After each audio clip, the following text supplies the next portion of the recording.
The night before the wedding, Eleanor Vance's bachelorette party went completely off the rails.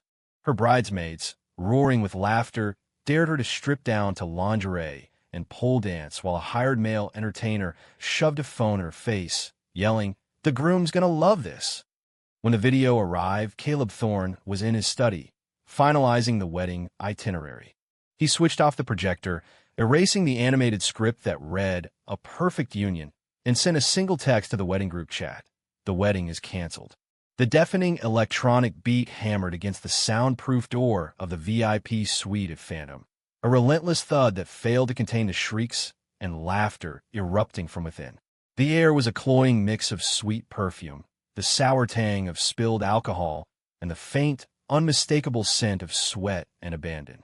Eleanor, bride-to-be, don't you hide from us. Yeah, it's your last night of freedom. You have to go big or go home. That's right. We need something wild. Otherwise, we're not letting you walk down that aisle tomorrow. A clique of young women in tight, glittering dresses dragged tonight's main event, Eleanor Vance, out from the corner of a plush velvet sofa. Ellie's face was flushed, her cheeks crimson with intoxication, her eyes hazy but still holding a flicker of resistance and unease. The strap of her elegant champagne-colored dress had been pulled halfway down her arm, exposing a smooth, rounded shoulder. "Guys, stop it, I really can't." Ellie's voice was swallowed by a fresh wave of jeers. "What do you mean you can't? I thought you were down for anything." The voice belonged to Madison, a girl with aggressively pink hair and oversized silver hoops. She was one of Ellie's self-proclaimed besties and the ringleader of the night's chaos. From a large gift bag behind her, she suddenly yanked out a tangled bundle of black lace and cheap sequins. She shook it out, revealing a piece of lingerie, so flimsy it was barely there, held together by a few strategic strings. "Here, we even got you a costume. You're wearing this." Madison shoved the fabric into Ellie's hands.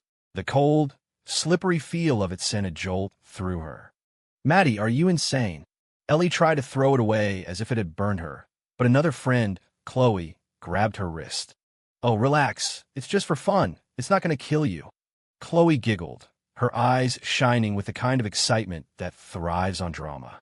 "And look, we even hired a professional to help you out." She nodded toward the side of the room. A young man in a tight black shirt, muscles bulging beneath the thin fabric, stepped forward with a practiced, sleazy smile. He was holding a cheap, metallic pole that had been detached from a corner fixture in the room. "Hey, beautiful, don't be nervous. I'll teach you, it's easy," the entertainer Ken purred, his voice a low, seductive drawl. "No, I'm not wearing that, and I'm not dancing." The alcohol was wearing off, replaced by a cold dread. A profound sense of shame and fear seized her. She struggled to stand, but Madison and Chloe pinned her back down on the sofa. "Ellie, what the hell? Are you trying to ruin the mood?" Madison's face hardened, her tone turning threatening. "Everyone worked so hard to throw you this party, and you're just going to be a buzzkill. Do you even want to be part of this friend group anymore? If Caleb found out you were this uptight before the wedding, who knows what he'd think?" "Yeah, it's just a game. It's not like it's real. Caleb adores you. He'd probably think it was cute," Chloe added, her voice dripping with insincerity. "Maddie, Chloe, I really can't." Ellie's voice cracked, her eyes darting around the room at the faces flushed with alcohol and morbid curiosity. The faces that called her sister every day now seemed like distorted, malicious masks under the flashing laser lights. She felt utterly alone, the pressure crushing her. If she refused, she'd be ostracizing herself, branded as lame and no fun. They might even twist the story and tell Caleb something worse. She couldn't bear to think of the consequences. "Oh, stop wasting time. Just one dance. We'll take a picture for the memories. We promise it won't go anywhere." Madison urged impatiently, signaling to Ken. Ken took his cue. Drenched in a cloud of cheap cologne, he moved in, grabbing Ellie's arm and half-dragging her toward the cold steel pole. With his other hand, he pulled out the latest iPhone, the screen glaringly bright, the camera aimed directly at Ellie's terrified face. "Come on, gorgeous, look at the camera. Give us a smile. Mr. Thorne's going to go crazy when he sees this."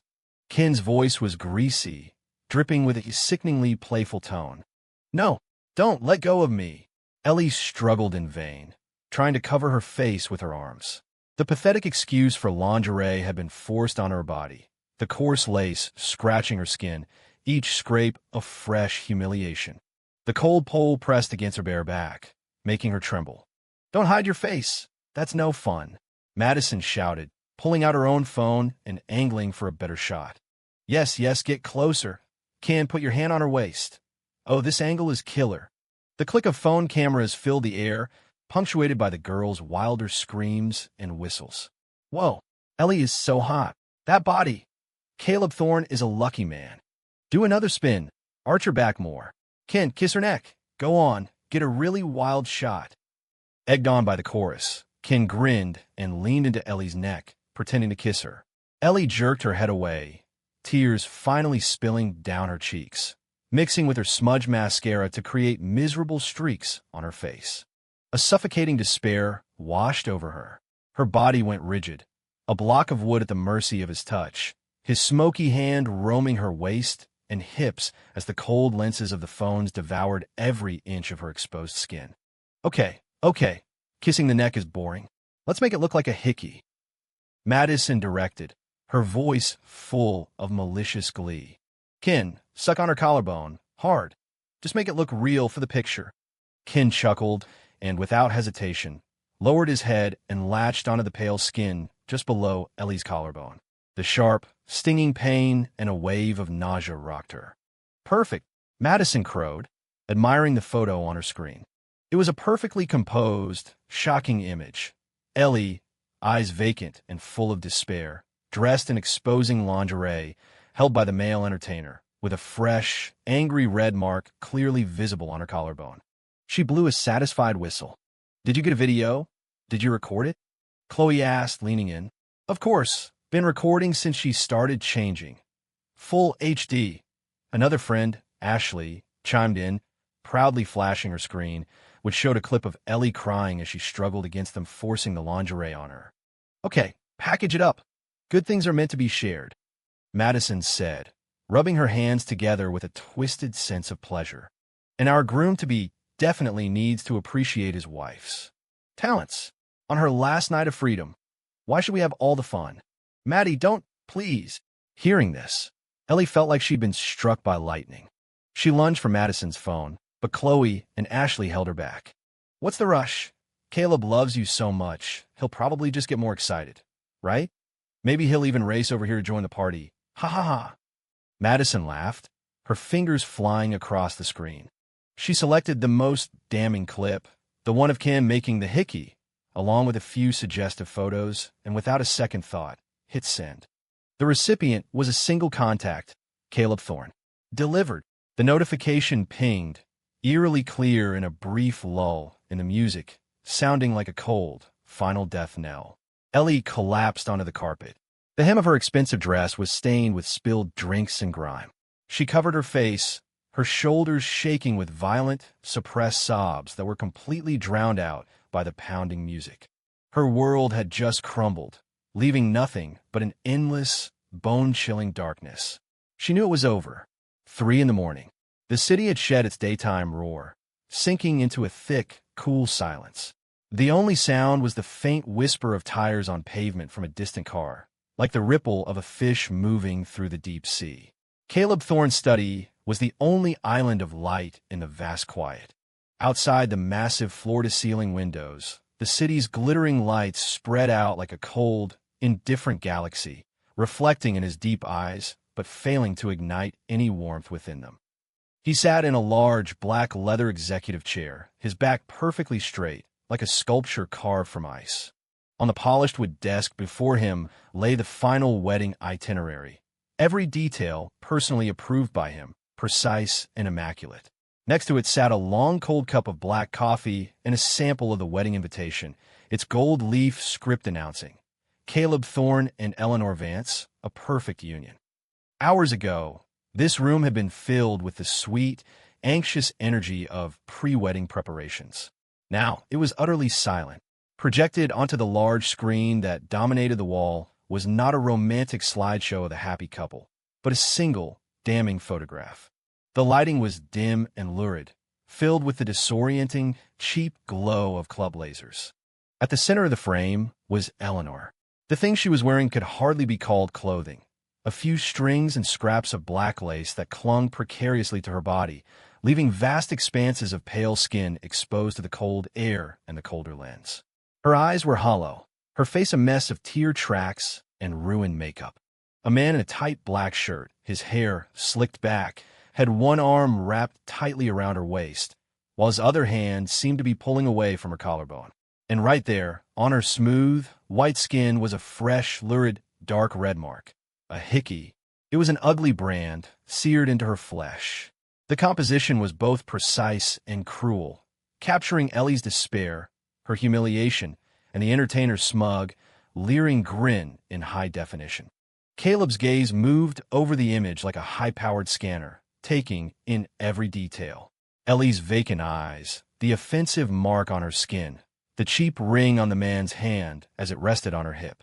He studied it slowly, with an intensity that felt like he was burning the image into his soul. Time ticked by.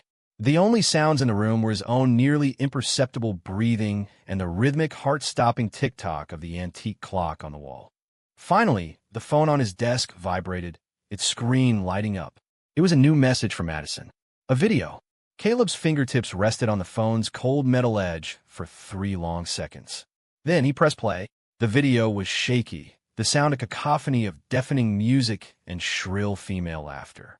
Yes, get closer. Ken, put your hand on her waist. Oh, this angle is killer. Madison's voice, high and distorted with excitement. Ellie, don't be shy. Work it. Chloe's voice. Yeah, arch her back. Ken, kiss her neck. Go on, get a really wild shot. Ashley's voice. The camera zoomed in, shoving itself into Ellie's terrified, tear-streaked face. The man, Ken, leaned in with a nauseating smile. Ellie whipped her head away, letting out a faint whimper. Don't. Kissing the neck is boring. Let's make it look like a hickey. Ken, suck on her collarbone hard. Madison's cold command. Ken immediately complied, lowering his head and fastening his mouth to the spot just below Ellie's collarbone. Her body gave a violent shudder, a series of repressed, broken sobs escaping her lips like a dying swan. The video ended abruptly. The final frame was a freeze image of Ellie's tightly shut eyes and the side of the entertainer's face buried in her neck. Silence. A silence deeper and colder than before, as if the very air in the room had frozen solid. Caleb remained motionless, his hand still hovering over the phone. On the projector screen, the humiliating photograph continued to radiate its silent poison. The phone's light cast his chiseled profile in sharp relief, one half illuminated, hard as iron, the other lost in a shadow of impenetrable depth. Slowly, very slowly, he raised his eyes back to the screen, his gaze locked onto the dark red mark on her skin. In the stark white light of the projector, that spot of red burned like a toxic flame. An eternity passed in a few seconds. Then Caleb moved. He reached out and picked up the small, sleek remote for the projector. His hand was perfectly steady. His finger pressed the red power button. Click! With a soft chime, the image, the vessel of betrayal, shame, and utter disillusionment, vanished along with the giant, ironic script of a perfect union. The screen became a void of pure, all-consuming black. The only light left in the study came from his computer monitor and the cold, ghostly glow of his phone. Caleb's eyes fell to the wedding itinerary spread across his desk. His long, powerful fingers clenched, the knuckles turning white. He picked up the papers, his movements still eerily calm, and then, slowly, deliberately, he tore them in half. The sound of ripping paper was deafening in the dead quiet of the room. He tore them again and again, until they were nothing but a pile of unrecognizable scraps. He let them go, and the pieces of paper drifted down like dirty snow onto the expensive hand-woven rug. With that done, he picked up his phone. The screen was still on the iMessage thread from Madison, showing the photos, the video, and a single, malicious line of text. Mr. Thorne, a little preview of the surprise your bride has for you. Happy last night of singledom. Caleb's expression was a blank mask. He opened his contacts and found the group chat labeled Wedding Committee.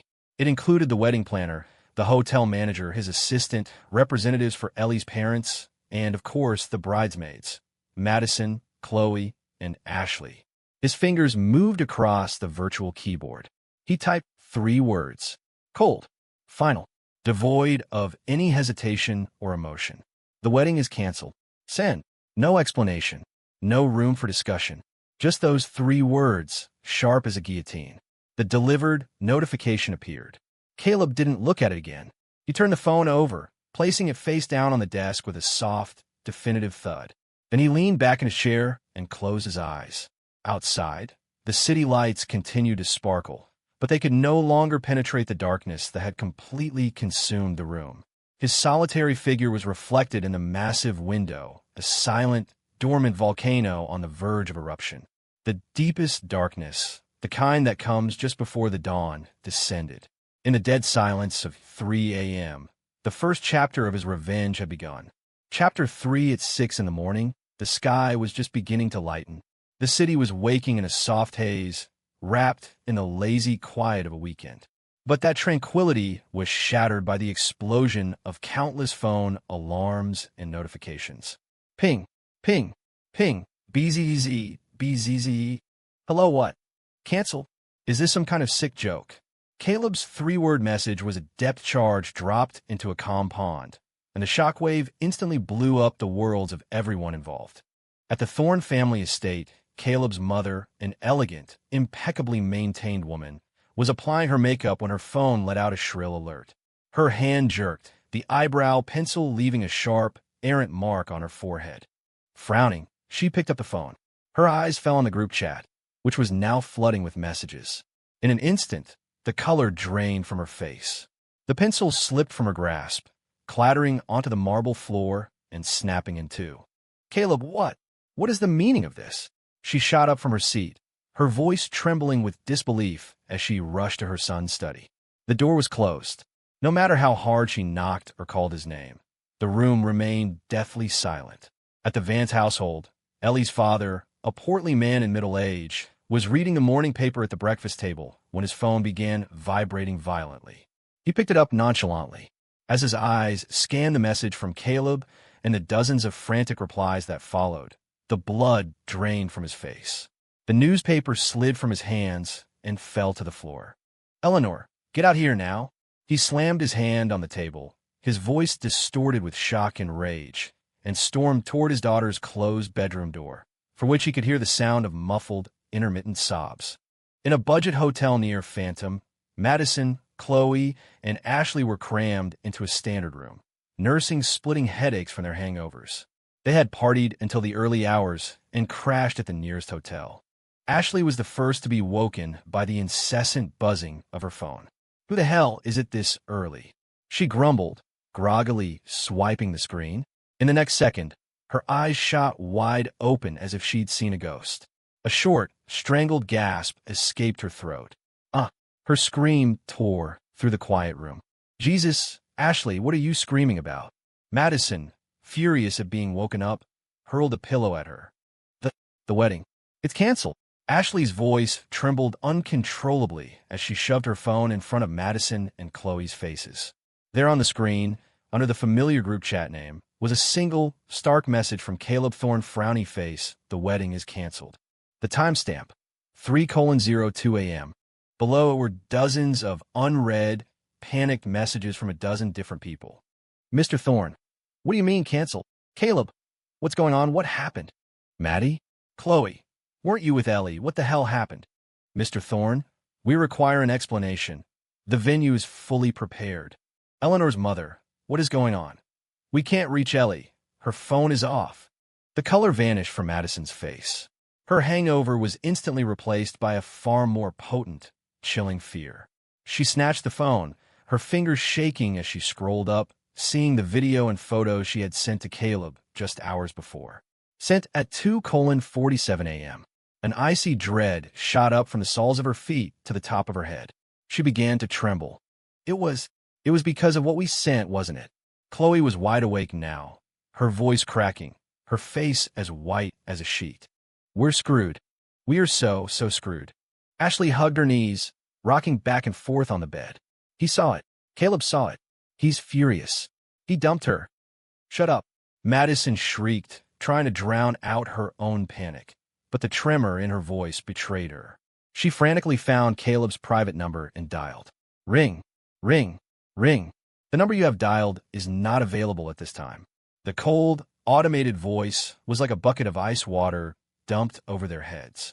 He won't answer. Did he? Did he block us? Chloe whispered, her voice laced with despair. Madison, refusing to give up, tried calling Ellie, only to get the same result. Her phone was off.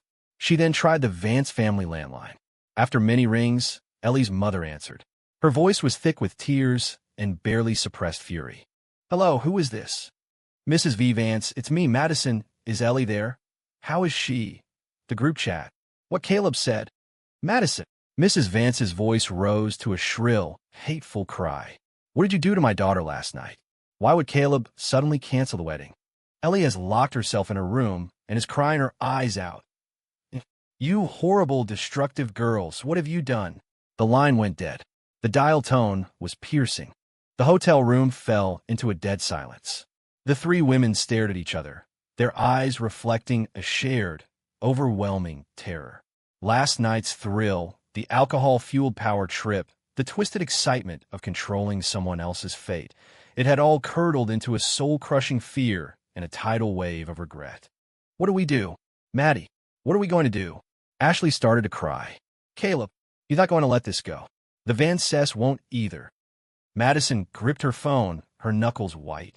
Her lips trembled, but no words came out.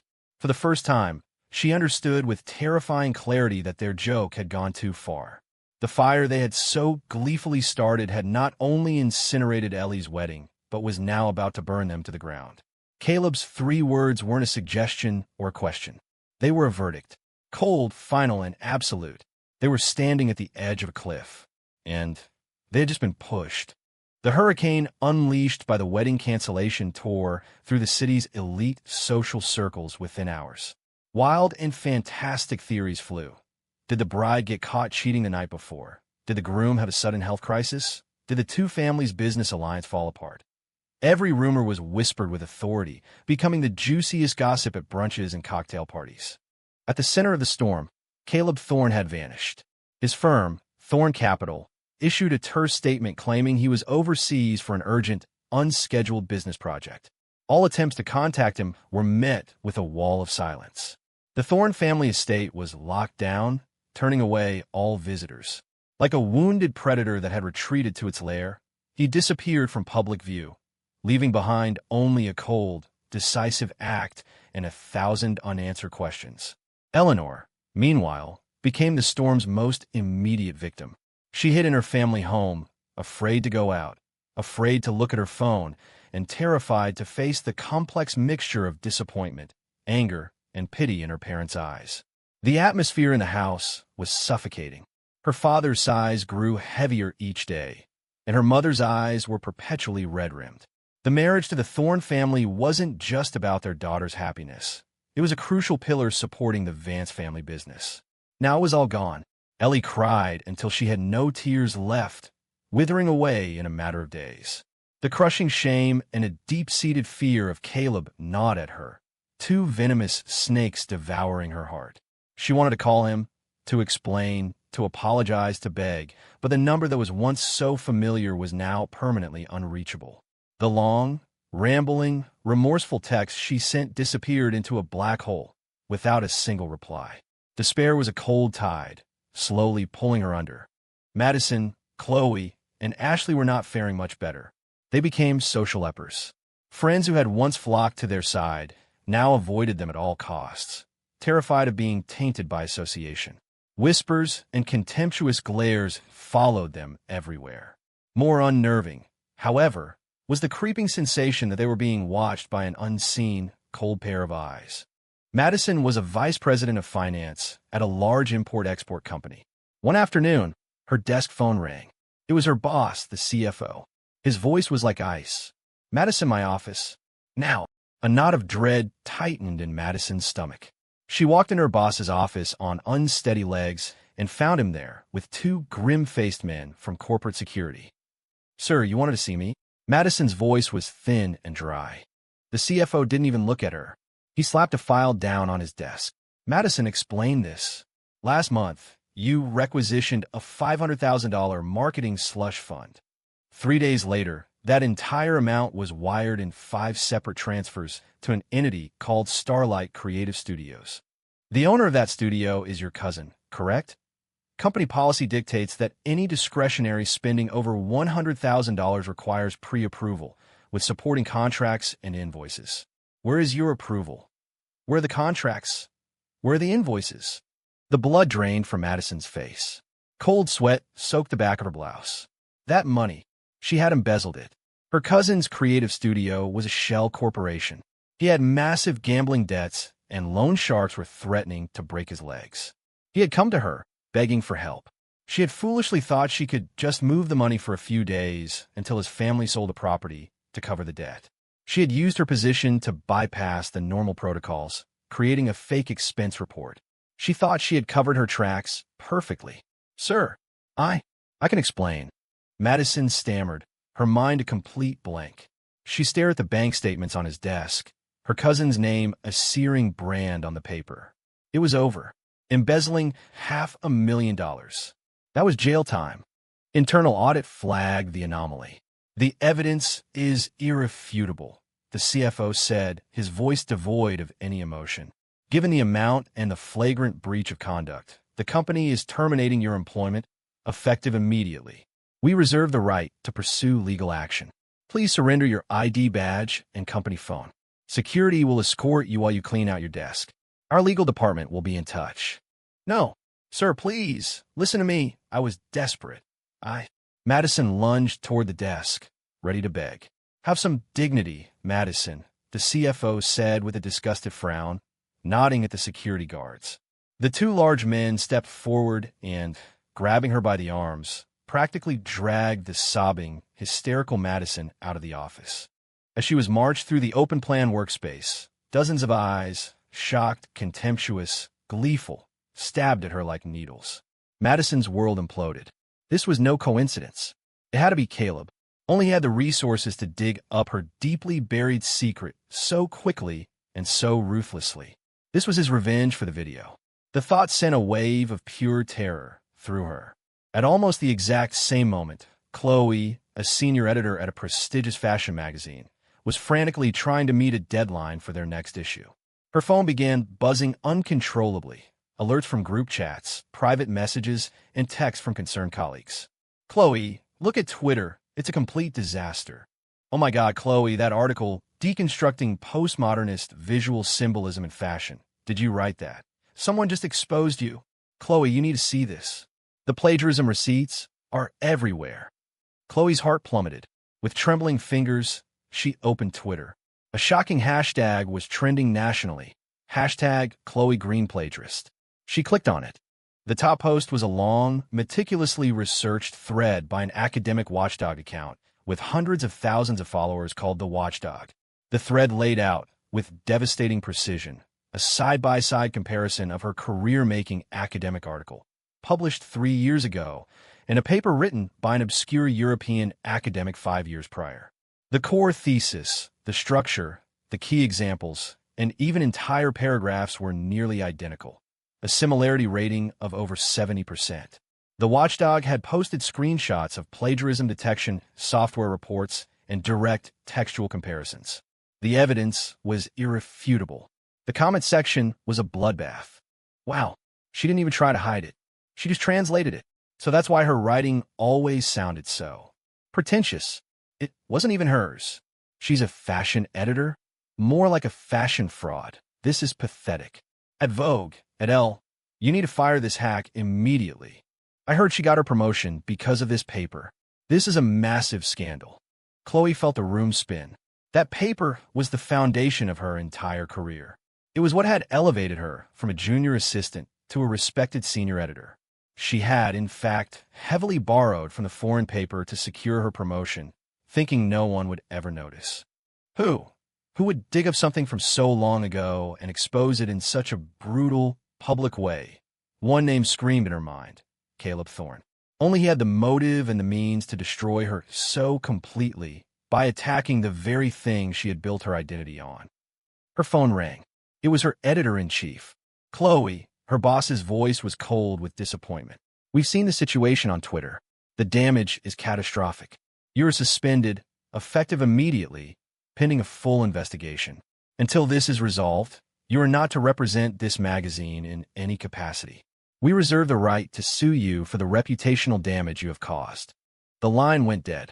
Chloe slumped in her chair, a bone-deep chill seeping into her. It was over. Her career, her reputation, everything she had worked for, gone. The stain of plagiarism would follow her forever in this industry. It was Caleb. It had to be. His revenge had begun, and it was precise, ruthless, and aimed directly at their foundations. The spectacular implosions of Madison and Chloe sent shockwaves of terror through their small, fractured circle. Ashley, watching the news of Madison's firing and Chloe's public crucifixion on her phone, was paralyzed by fear. She hid in her apartment, curtains drawn, convinced she was next. Her frantic calls to her friends were met with either silence or hysterical, screaming accusations. "This is all your fault, Ashley. If you hadn't been there cheering and filming, it never would have gotten this bad." Madison shrieked over the phone before hanging up. "What's the point of blaming anyone now? Caleb's a monster. He's going to destroy every single one of us." Chloe sobbed, her voice dripping with a venomous despair. Fear was a poison that had thoroughly infected all three of them.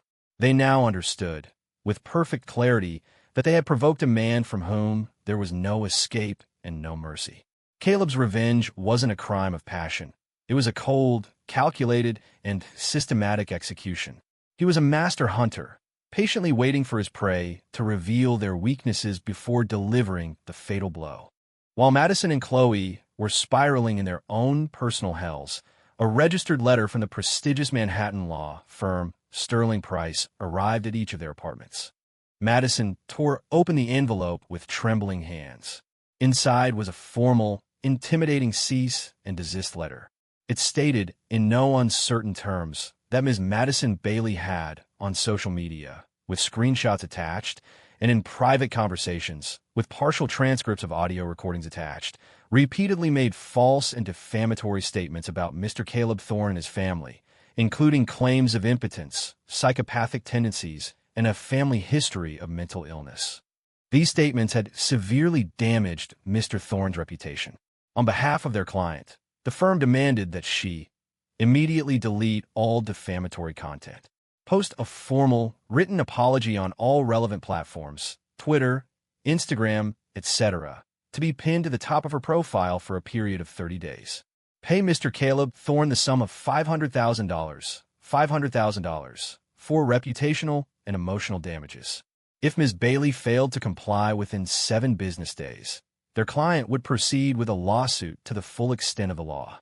Chloe received a nearly identical letter, citing her own slanderous remarks about Caleb being a soulless monster, a manipulative sociopath, and only successful because of his family's blood money. The damages demanded were the same, $500,000.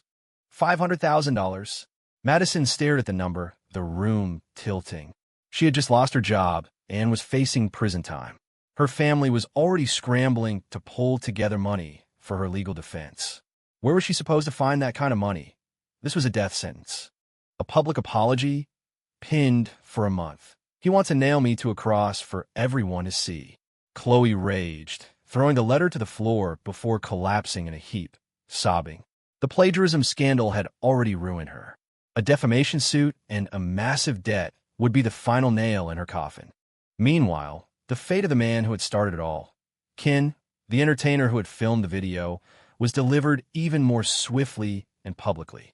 The day after the letters arrived, a hugely influential financial watchdog blog, Market Mole, published a bombshell expose, The Secret Fortune of a Nightlife King, inside male entertainer Ken Miller's $1 million tax evasion scheme. The article used Ken, real name Kevin Miller, as a case study, presenting a mountain of evidence, bank statements, wire transfers, and damningly explicit text messages, heavily redacted, but clearly incriminating, to reveal how he had built a multi-million-dollar empire. He was accused of facilitating high-end escort services, taking cuts from illegal afterparties and using shell corporations to launder money and evade millions in income taxes. The article was a masterclass in investigative journalism, even including a screenshot of text where he bragged to a client. That rich bitch last night dropped 100K. Taxes. LOL, what are taxes? The story went viral instantly. A stripper evaded millions in taxes. Where do I sign up to report him? The IRS needs to be all over this. This guy's a parasite. At IRS, at FBI, the evidence is literally gift-wrapped for you. This is the same creep who was in that video with Eleanor Vance, right? Good. He deserves everything that's coming to him. The public outcry was deafening. Soon, the IRS issued a public statement confirming they had opened an investigation into Kevin Miller. Then, an anonymous source leaked to the press that Miller had been arrested by federal agents, and all his assets, bank accounts, condo, luxury cars, had been frozen. Ken, the nightlife king, was now just Kevin Miller, a reviled tax cheat and pimp. His downfall was absolute. The very videos and photos he had taken for a laugh had become evidence in the case that would send him to prison. When Madison, Chloe, and Ashley saw the news about Ken, a new, more profound terror seized them. Caleb's methods were 100 times more brutal than they could have ever imagined. He wasn't just attacking their personal weaknesses. He was using the full force of the law and public opinion to utterly annihilate them. He was playing a game of chess, and he was methodically, mercilessly sweeping them off the board. And they didn't even know where he was. They couldn't fight back. They couldn't even beg for mercy. It was a complete and total checkmate. The liquidation had begun, and they knew, with sickening certainty, that this was only the beginning. Caleb's true target was not them, the pawns. The one still kneeling at the edge of the abyss, awaiting her final judgment, was Eleanor. Caleb's revenge was a surgical strike, excising Madison, Chloe, and Ken from the social landscape and pinning them to a wall of public shame. A chill went through their social circle. Anyone who had been close to Ellie and her friends now kept their heads down, terrified of being caught in the blast radius. Eleanor's name became a taboo, a cautionary tale whispered in hushed tones. The Vance household, once aglow with the prestige of its connection to the Thorns, was now shrouded in a permanent cloud of gloom. Mr. Vance's business prospects dried up overnight. Deals that had been all but signed were suddenly and inexplicably canceled. The bank started calling about overdue loans. Mrs. Vance spent her days in a haze of tears, her gaze on her daughter shifting from heartbreak to a barely concealed resentment. "Ellie, can't you do something?" her mother pleaded one night at the dinner table, looking at her daughter who was just pushing food around her plate. "The family, we're not going to survive this. Your father, he's aged 10 years in a month. Are you just going to sit here and watch this family fall apart?" Ellie's hand trembled, a piece of chicken falling from her fork. She kept her head down, her long hair hiding her eyes. The pressure of her family's ruin, her parents' blame, the world's judgment, and a bone-deep fear of Caleb, mixed with a tiny, pathetic flicker of lingering affection, was a knot of thorny vines tightening around her chest, suffocating her. She knew what had happened to Madison and the others. She knew she was next. Caleb's silence was more terrifying than any outburst. What did he have planned for her? Would he expose some hidden secret of hers to the world? Would he find a way to have her arrested? Or something worse? She couldn't just wait for the axe to fall.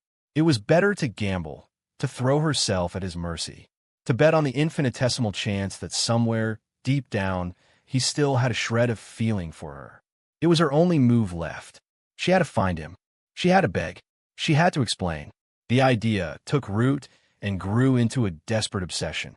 Ellie called everyone she knew, frantically trying to find out where Caleb was. The friends who had once fawned over her now either ignored her calls or offered vague, unhelpful answers. She was utterly toxic.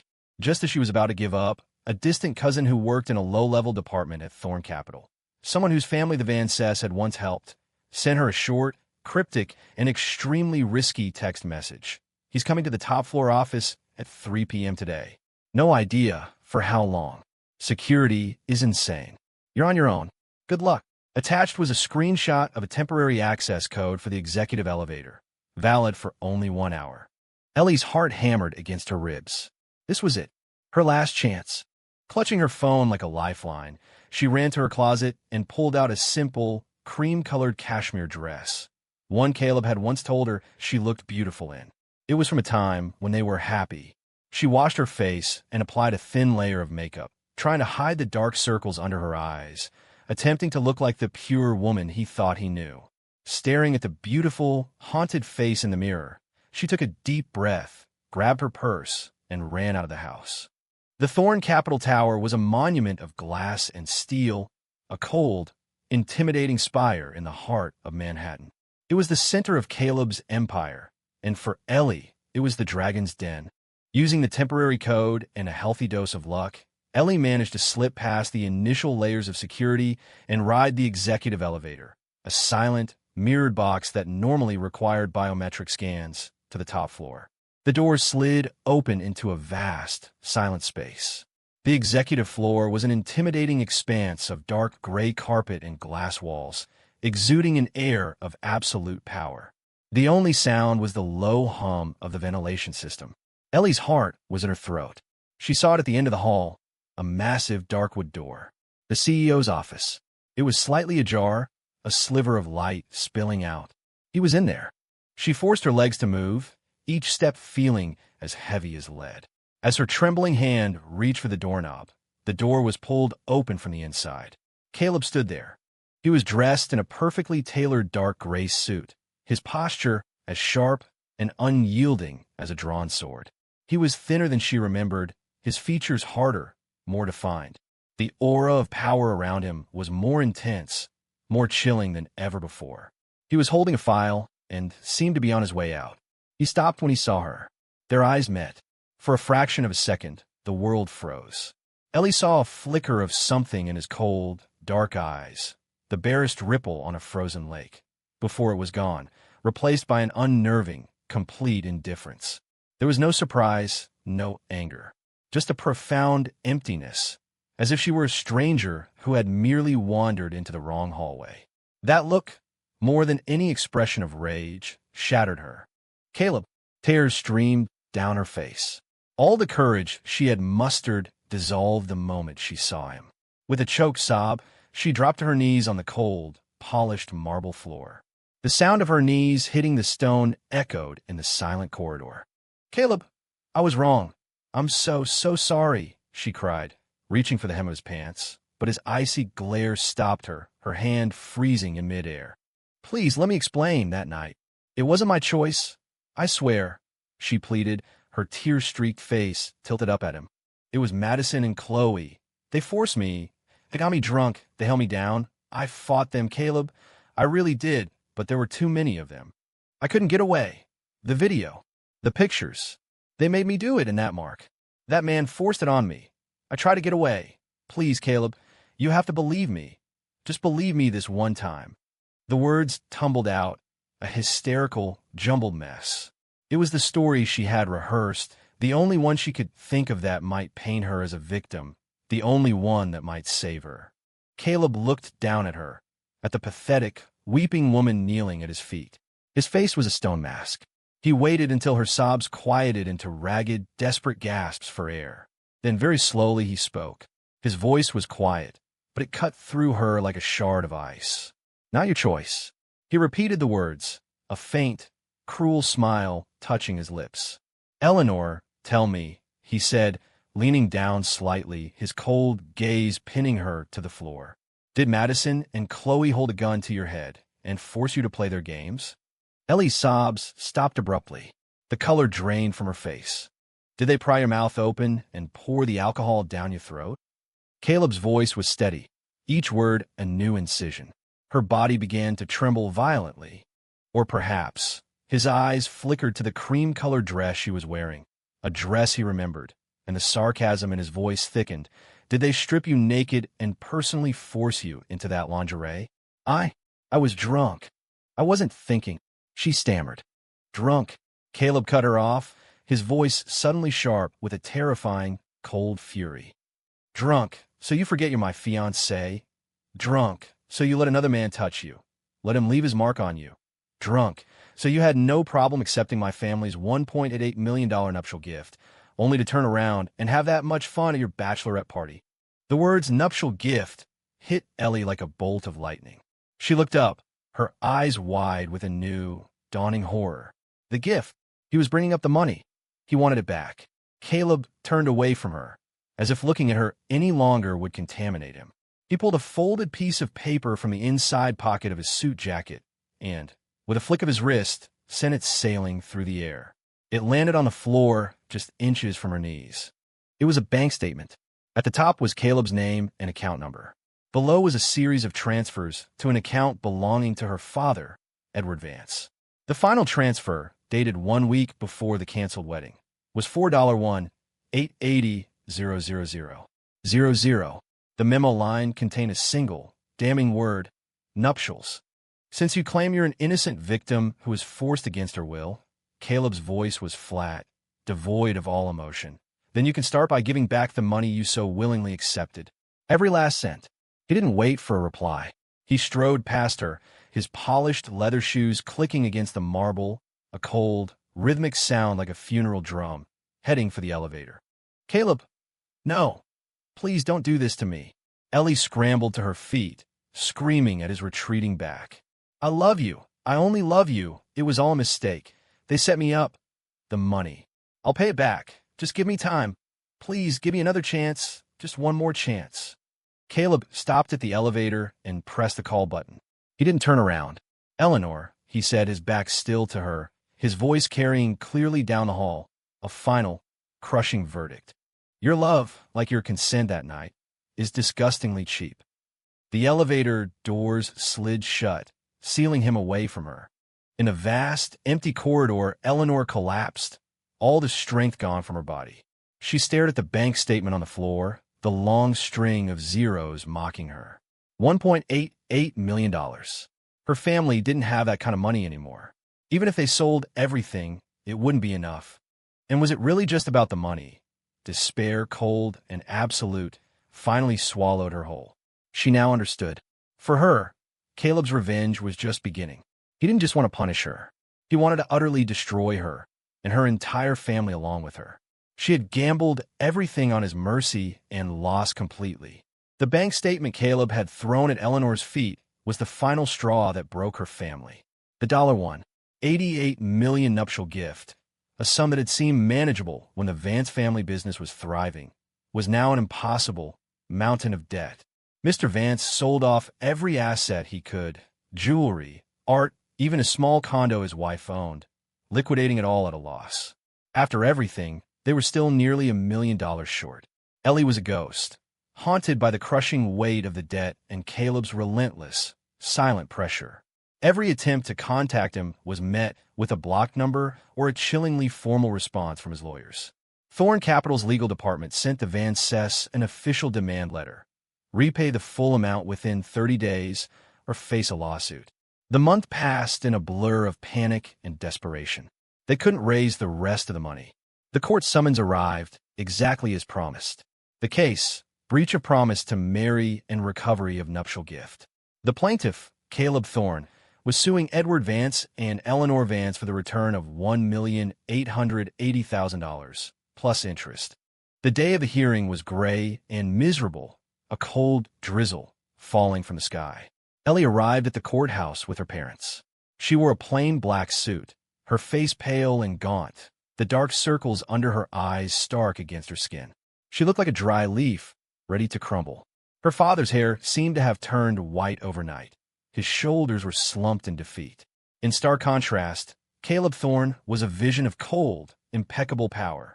He wore a dark, perfectly tailored suit and sat alone at the plaintiff's table, flanked only by his lawyer, Mark Sterling, a legendary litigator from Sterling Price. Caleb stared straight ahead, his face an unreadable mask, as if this were not a trial that would decide a family's fate, but merely another business meeting. The absolute control he radiated made the Vance family's quiet desperation seem all the more pathetic. The gallery was packed with reporters and curious onlookers. Huddled in a back corner, Madison, Chloe, and Ashley watched, their faces drawn and sallow. They knew this was Eleanor's judgment day, but it was also a preview of their own. The proceedings began in a tense, suffocating silence. Mark Sterling was methodical and ruthless. He presented a mountain of irrefutable evidence. Bank records showing the transfers to Mr. Vance, all clearly marked as being related to the wedding. Photos and videos from the engagement party, and most damningly, a signed copy of the nuptial gift acknowledgement. It was a document Caleb's family had insisted on for formality's sake. Mr. Vance, blinded by the prestige of the union, had signed it without a second thought. Now it was his undoing. It clearly stated, "I, Edward Vance, hereby acknowledge receipt of $1,880,000 from Mr. Caleb Thorne as a gift in contemplation of the marriage of my daughter, Eleanor Vance. Should this marriage not proceed due to actions on the part of the bride, this gift is to be returned in full." Your Honor, Sterling's voice was calm and commanding. The law is unequivocal. When a substantial gift is given in contemplation of a marriage that does not occur due to the fault of the recipient, that gift must be returned. My client and Ms. Vance did not get married. The reason they did not get married is due to the defendant's actions. The facts are not in dispute. We request that the court order the defendants to return the full sum of $1.88 million, plus interest. The Vance's lawyer was hopelessly outmatched. He weakly argued that some of the money had been spent on wedding preparations and that Eleanor herself was a victim in the bachelorette party incident, hoping to appeal to the judge's sympathy. During the final statements, Sterling was about to deliver his closing remarks when Caleb, who had been silent the entire time, suddenly held up a hand. The courtroom fell silent. Every eye turned to him. Caleb rose to his feet. His tall frame seemed to command the entire room. He didn't look at the judge or his lawyer. Instead, he fixed his cold, dark gaze directly on the trembling, broken woman at the defendant's table. His voice was quiet, yet it carried to every corner of the room, each word a perfectly formed shard of ice. The defendant's counsel claims that my former fiancée, Ms. Vance, was a victim. He paused, a humorless, cruel smile gracing his lips. Very well. Let's examine how this victim was victimized. At his words, Mark Sterling produced a set of large, glossy photographs and laid them out on the evidence table for the judge and jury to see. They were from that night. While the entertainer's face and the most explicit parts of the lingerie were blurred, there was no mistaking Eleanor's face, the lewd pose she was in, and the angry, unmistakable hickey on her collarbone. A collective gasp went through the courtroom. Ellie let out a strangled cry and covered her face, her body curling into itself. Her parents looked on in agony. The flash of cameras exploded from the gallery. Order! The judge banged his gavel, but even he couldn't hide his shock and disgust. Caleb ignored the commotion. His eyes remained locked on Ellie, his voice now a blade, dissecting her defense with surgical precision. This photo, of her dancing on a pole in that outfit, she claimed she was forced. This one, in the arms of that man, she claimed she couldn't get away. And this, Caleb's gaze zeroed in on the red mark on her collarbone in the photograph, his voice dropping to a low, dangerous growl. This mark, this hickey, she had the audacity to tell me, to my face, that she fought him off. He turned his piercing gaze from Ellie to the judge, his voice ringing with cold, righteous fury. Your Honor, I ask you, and I ask everyone in this room to judge for themselves, was the pole dance consensual? Was letting another man hold her and leave this mark on her consensual? Was accepting $1.88 million from my family consensual? With each question, the air in the room grew colder, thicker. Ellie's choked sobs were the only sound. Caleb's voice returned to a chilling calm, a final, devastating blow. If all of that was consensual. He paused, his eyes landing one last time on the weeping woman at the defendant's table, his lips curling into a sneer of ultimate contempt. Then was canceling the wedding the only thing that wasn't? The words hung in the dead silent courtroom. He hadn't needed to shout. With a few perfectly chosen questions, he had utterly demolished her.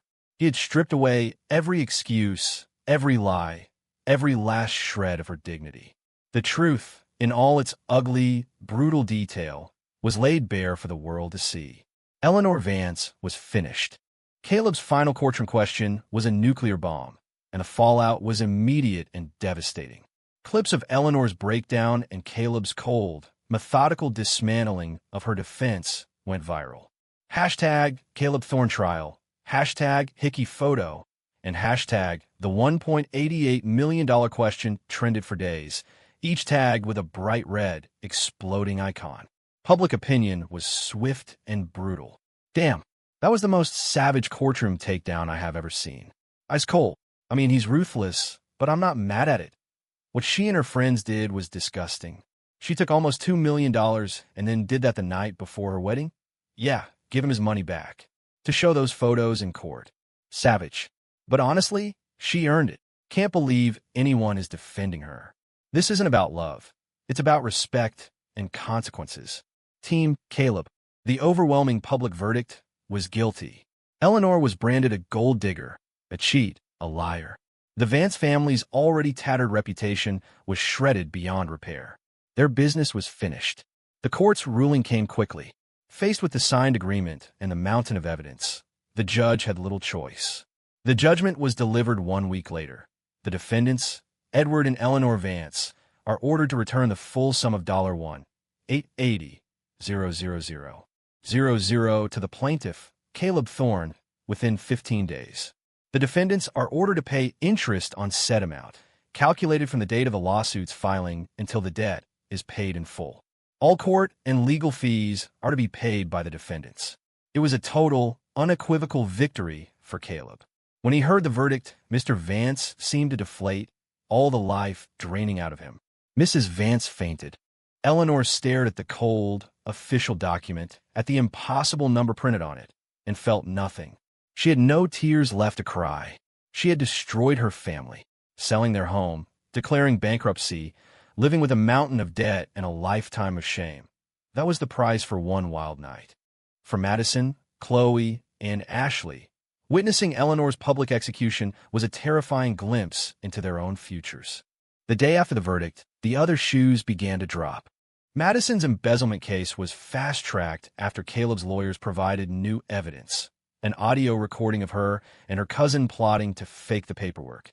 She was found guilty and sentenced to 7 years in federal prison.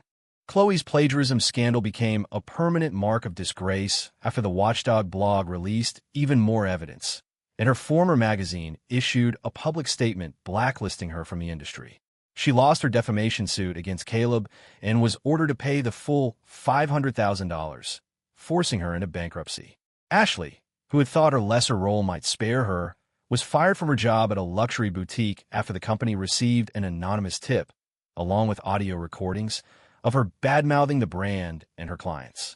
Soon after, her wealthy boyfriend, having coincidentally seen the unblurred photos from the party that were now circulating online, broke up with her. She, too, was served with a defamation suit for $500,000. One was in prison.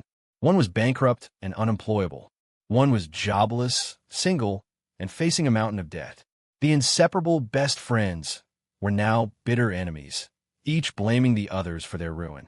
As for Ken, the entertainer, his fate was the most straightforward. The IRS investigation uncovered a massive tax fraud and money laundering operation connected to an illegal escort ring. He was sentenced to a long prison term and fined millions. His charm and good looks had bought him nothing but a prison cell. The dust was beginning to settle. Chapter 9. 3 months later, a crisp autumn chill had settled over the city.